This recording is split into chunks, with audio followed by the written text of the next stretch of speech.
day 47 in a year of living the warrior's way. And I talked in the past about being all in, talked about various other things. The thing I want to talk about today is the battle, the internal battle between the past self and the present and future self that I want to create. The past self runs victim stories. This is me, not anyone else. This is just me. My past self runs pity parties, runs I'm never enough, I'm not lovable, I'm not likable, I'm not smart enough, I'm not young enough, I'm too old, I'm too young, I'm too stupid, etc, etc, etc. The present self is running a very, very different story, because my present self is that I am enough, I am likable, I am lovable, I am good enough, I am wealthy, I am successful, I am driven, I am determined, etc. And the future self that I desire to be needs to be running those stories and more. The difficulty is the past self, that motherfucker's been around for 53 years. And that motherfucker knows how to fight. Because he is me. And he has been fighting his entire life. Now this isn't a good thing, but it is a good thing. And it's something I've got to embrace.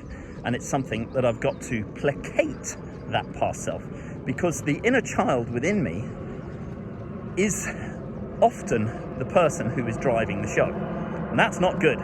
You don't want a little fucked up inner child at the wheel of a vehicle going forward. You want someone who is mature, in control, and knows how to drive.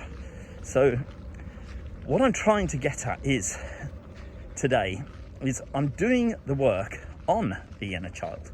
I'm doing the work on the past self, but it doesn't come easy. And it is the biggest battle of my life. And it is a battle that has to be won.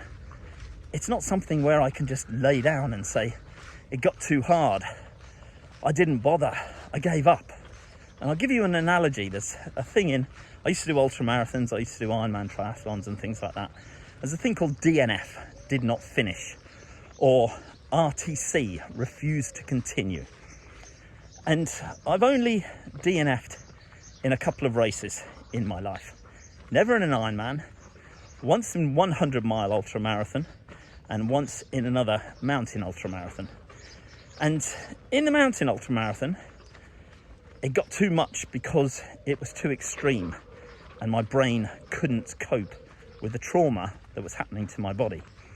In the 100-mile ultra, it was my second 100-miler, my body gave out at mile 94 because I just couldn't move my leg.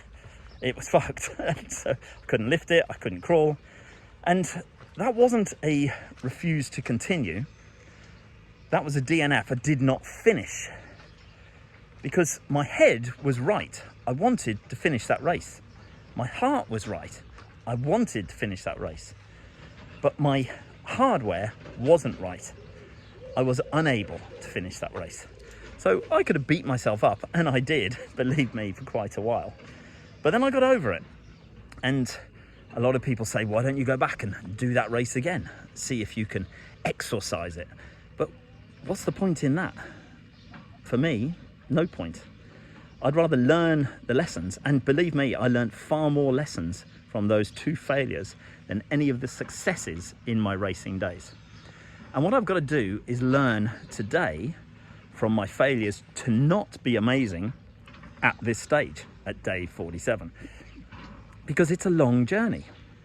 I've got to give myself some slack. I've got to take care of myself and realize that this battle will be a long one. But it's one that has to be won. There cannot be a DNF. There cannot be an RTC. There can only be victory.